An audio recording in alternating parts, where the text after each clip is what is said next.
Bonjour à tous, chers élèves et chers amis du site au fond de la classe.com. Dans cet épisode, nous allons évoquer la leçon de l'antiquaire qui est faite à Raphaël au début de La peau de chagrin.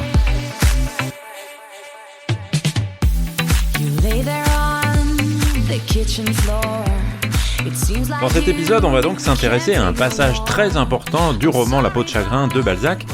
C'est le moment où l'antiquaire, qui présente au personnage principal Raphaël la peau de chagrin, lui fait une espèce de leçon morale qui prend la forme de 3 verbes principalement, vouloir, pouvoir et savoir. Et ce passage-là, où l'antiquaire dévoile donc à Raphaël une leçon profonde du haut de son grand âge, puisque cet antiquaire a plus de 100 ans, eh bien c'est un passage essentiel pour comprendre les thèmes centraux du roman et en particulier la tension qu'il y a entre le désir, le pouvoir et la sagesse. Et cette leçon offre une perspective philosophique sur la condition humaine, sur les dangers inhérents à la poursuite du pouvoir et du désir, et ouvre le roman, parce que c'est une scène qui arrive très rapidement dans le roman, vers une interprétation philosophique pour le lecteur. C'est-à-dire que le lecteur de La peau de chagrin, à partir du moment où il a vu cette scène, eh bien, est invité à considérer ce texte-là,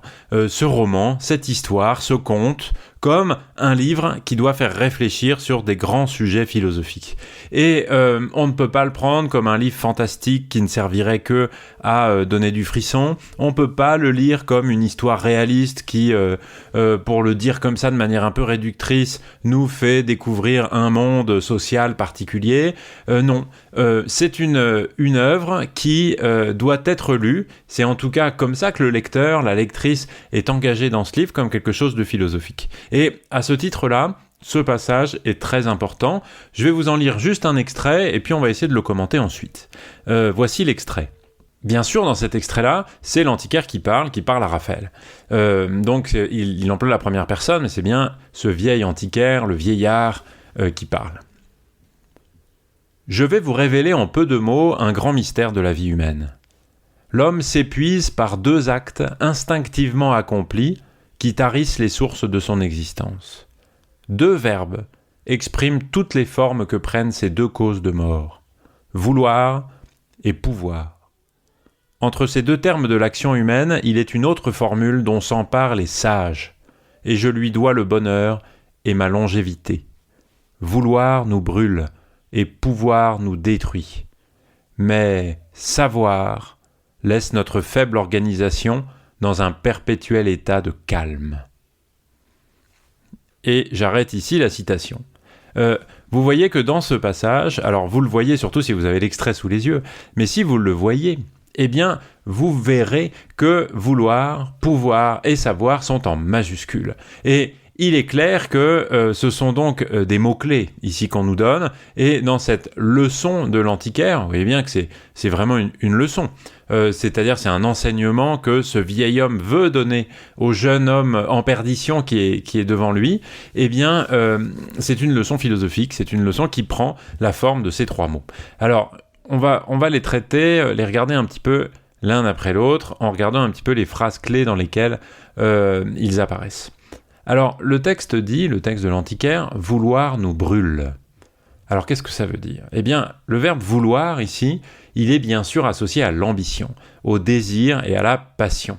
Et l'antiquaire explique à Raphaël que le désir ardent consume l'individu, épuise son énergie vitale. Et dans le contexte de Raphaël, son désir incessant de richesse, de pouvoir, de pouvoir intellectuel aussi sur les choses, eh bien, de satisfaction immédiate également, se manifeste dès qu'il acquiert la peau de chagrin. C'est-à-dire dans cette scène même.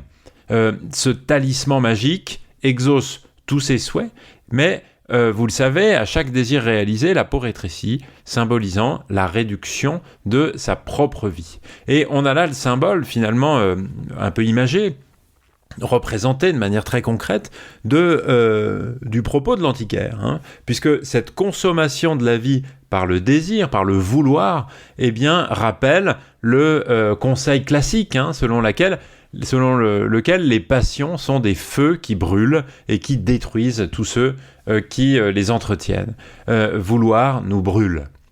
Ensuite, l'antiquaire dit « pouvoir nous détruit ». Le pouvoir, ici, représente la capacité de transformer ses désirs, justement, son vouloir, en réalité. Et l'antiquaire met en garde Raphaël contre cette force destructrice.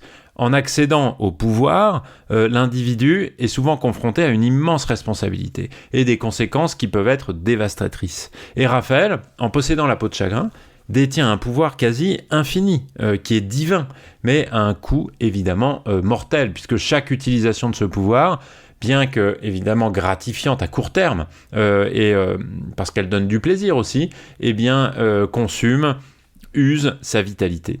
Et le pouvoir sans limite, selon l'antiquaire, c'est une voie vers l'autodestruction, ce qui est un thème qui est très récurrent dans le roman, où le protagoniste, Raphaël, paye le prix ultime à la fin, par la mort, pour ses désirs réalisés, c'est-à-dire pour le vouloir et pour le pouvoir.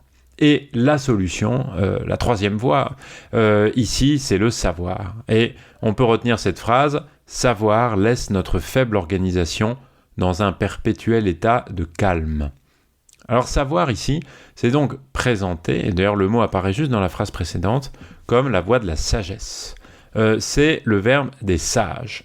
Et c'est donc une alternative équilibrée entre les dangers de vouloir et de pouvoir. Et contrairement à ces deux verbes qui représentent des réalités qui sont dynamiques, qui sont fatigantes, exténuantes, eh bien savoir implique une compréhension et une acceptation des limites humaines. Et c'est ça la sagesse qui est présentée ici. C'est une conscience, une acceptation en même temps de tout ce qui n'est pas possible, des limites de la vie humaine, des contraintes auxquelles on est tous attachés. Et l'antiquaire, ici, attribue d'ailleurs sa propre longévité, puisqu'on nous dit qu'il a plus de 100 ans, et son propre bonheur à cette sagesse, à ce savoir. Et ça signifie que la connaissance, le savoir, permet de vivre en harmonie avec soi-même, permet de vivre en harmonie avec le monde extérieur, sans être consumé par des désirs insatiables ou des pouvoirs destructeurs. Et donc, pour l'antiquaire, la véritable sagesse réside dans la maîtrise de soi et dans la reconnaissance des limites naturelles de son existence, de l'existence humaine un peu plus généralement. Et pour finir ces petites réflexions, revenons à Raphaël, qui apparaît vraiment comme l'antithèse de la sagesse, de ce savoir, puisque Raphaël, il incarne le contraire, c'est-à-dire sa vie est une quête incessante de satisfaction immédiate et de puissance. Elle est marquée par une impatience, par une incapacité à accepter les limites de l'humanité. Et l'antiquaire lui offre une perspective qui pourrait le sauver dès le début. Mais Raphaël est bien trop enfoncé dans ses désirs pour comprendre ou pour accepter cette vérité. Et son destin tragique, à la fin, souligne la morale de l'antiquaire, la poursuite aveugle de vouloir et de pouvoir, eh bien, mène de manière inévitable, inexorable, à la ruine, à la fin et à la mort. Voilà ce qu'on peut dire de ce petit extrait très important. Pour revenir à ce que je vous disais au début, il est vraiment intéressant de l'utiliser, non seulement pour la doctrine, l'idée qui y est défendue, mais aussi pour faire comprendre dans une dissertation, dans n'importe quelle étape qui vous serait utile selon le sujet qu'on vous donne, pour montrer que dès le début de la lecture de ce roman, eh bien, le lecteur est conduit à envisager ce texte comme un texte philosophique, comme une étude philosophique, comme le dira Balzac un petit peu plus tard, quand il classera dans La Comédie humaine ce roman La peau de chagrin dans les études philosophiques. Voilà en tout cas ce que je souhaitais partager avec vous sur cet extrait de la leçon de l'antiquaire. Vous pouvez retrouver un certain nombre de choses sur mon site internet aufonddelaclasse.com. Je vous dis merci beaucoup de m'avoir écouté et à très bientôt. Ciao ciao.